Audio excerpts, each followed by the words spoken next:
33번은 치아의 기능이죠. 그럼 치아의 기능은 나머지 뭐 입모양 이런 것도 다 중요하죠. 근데 모두 종합적으로 말해놓은 게 뭐야? 4번에 보시면 저작, 씹는 거, 발음, 그리고 심미적, 이쁜 거 전부 다 가지고 있는 거를 답을 하시는 게 낫겠죠. 답은 4번입니다. 자, 그 다음에 34, 35번은 한방 문제가 되는 거죠. 그럼 이때 여러분들이 수욕요법이라 그랬거든요. 이때 숫자는 무슨 숫자예요? 물 숫자가 되겠죠. 그래서 물 숫자 수욕요법은 수치료법이라고 해도 돼. 수치료법. 그래서 이 수용요법은 어떤 작용을 합니까? 하면은 시험 문제에서 이러이러한 작용을 하는 게 어떤 거냐 이렇게 물어볼 수도 있거든요. 그럼 수용요법은 작용 중에서 수용요법, 이거는 수치료법이라고도 합니다. 수치료법. 자, 이거는 효과가 어떤 거 있다? 냉탕, 온탕을 왔다리 갔다리 하는 거잖아요. 그래서 이때 냉탕은 온도가 몇 도? 16도 정도로 한다는 거. 그 다음에 온탕은 어느 정도? 42도 정도로 유지를 하는 게 좋다 그랬습니다. 자, 그러면 우리가 수용요법을 할 때는 냉탕, 온탕 중에서 어떤 거 먼저 할까요? 이렇게 해서 내가 마음대로 하는 게 아니라 처음에는 냉탕에서 먼저 해. 그래서 냉탕에서 시작하고 끝내는 것도 냉탕에서 끝내야 돼서, 그래서 냉탕에서 시작도 하고 그리고 마지막 마무리도 냉탕에서 끝내라고 했어요.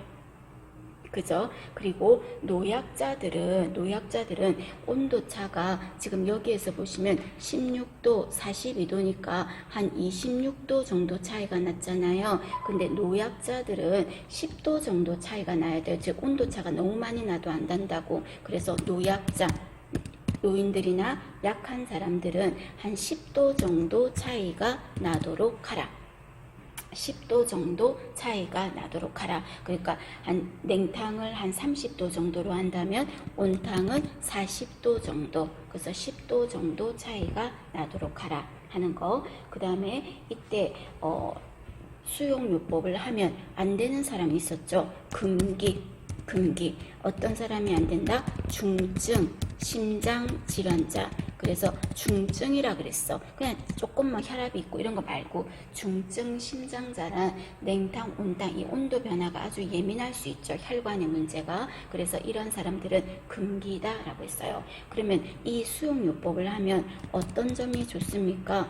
효과를 말한다면 차가운 데 들어가면 어떨까요? 자극받겠지. 그리고 따뜻한 데 들어가면 진정작용도 하겠죠. 그래서 저는요, 여기 자극과 진정 이 말 나오면 수용요법 찾아낼 것 같아요. 그래서 다른 거 보기가 헷갈리더라도 자극, 진정, 차갑게, 따뜻하게 하는 거니까 요거 하면 수용요법. 그리고 또 해독 작용, 노폐물 빼주는 거, 해독작용, 또 중화작용 이런 말 들어가겠습니다. 해독, 중화, 그리고 또 혈액을 맑게 해준대요. 이렇게 해주는 자체가 혈액정화, 그 다음에 혈액순환, 촉진 이런 것 등이 효과가 되겠습니다.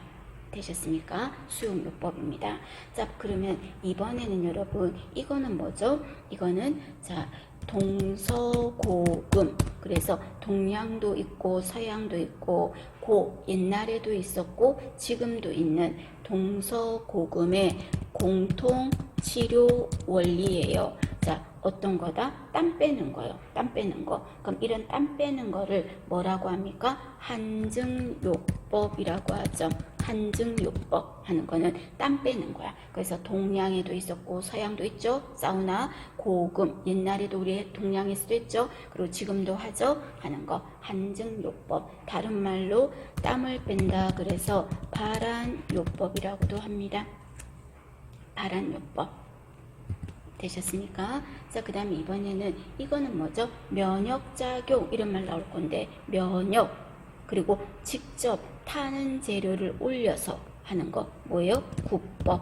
그죠? 국법은 다른 말로 뜸을 말하죠. 뜸. 그럼 이 뜸 하면은 대표적으로 면역작용 이런 거 좀 떠올려야 됩니다. 나머지는 여러분 뭐 반사작용, 유도작용 이런 것도 있는데 그런 건 침도 있고 다른 것도 있었거든요. 면역작용 하면은 뜸이 좀 대표적인 특징이었고, 그리고 뜸은 직접적으로 타는 재료를 얹는다 이런 말 할 거예요. 직접적으로 타는 재료를 이용한다.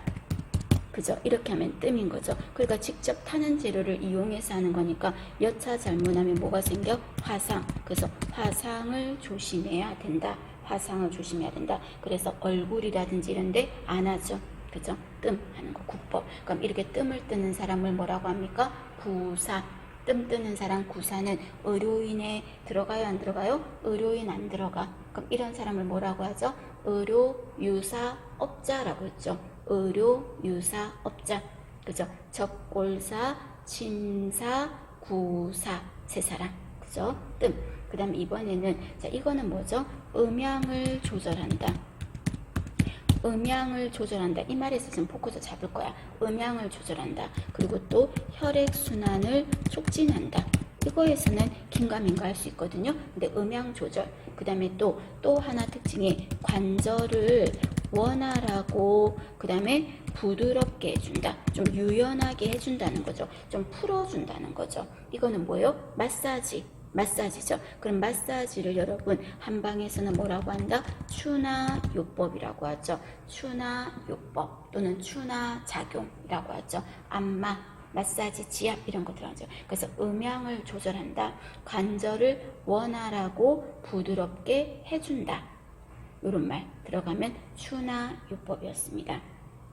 그 다음에 이번에는 이거는요. 간접적인 화력을 이용했다. 간접적인 화력을 이용했다. 이렇게 말하면 이거는 뭐였어요? 부황이었죠. 그래서 부황하면은 간접적인 화력을 이용했다. 그 말이 들어갈 거고, 뚱뚱하고 이런 사람은 그 단지 있죠. 화관, 단지를 큰 거를 써요? 작은 거를 써요? 큰 거 써야죠. 덩치가 크니까. 큰 화관을 쓰죠. 그리고 부황요법은 매일 한다 이렇게 말하면 틀렸댔죠. 왜? 피곤하기 때문에 2-3일 정도의 휴식 기간을 둬야 돼. 그리고 부황은 할 때는 육류나 산성식품의 섭취를 금한다라고 했어요. 그죠? 자연식을 병용하라 그랬습니다. 그리고 부황은 절대 안 되는 경우가 언제였다? 출혈 안 되었잖아요. 그리고 또 정맥류 이런 거 있을 때는 금기였어요. 금기. 되셨습니까? 그것도 좀 떠올리시고요. 자, 그 다음에 이번에는 이거는 뭐죠?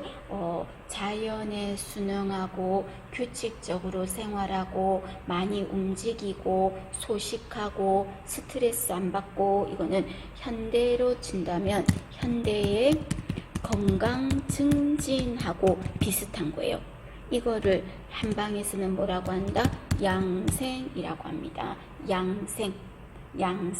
좋은 생활 습관을 가진다는 거거든요. 그래서 이런 거는 병이 생기지 않도록 평소에 신경을 쓰는 거라서 건강 증진의 개념과 같은 요법을 양생이라고 합니다.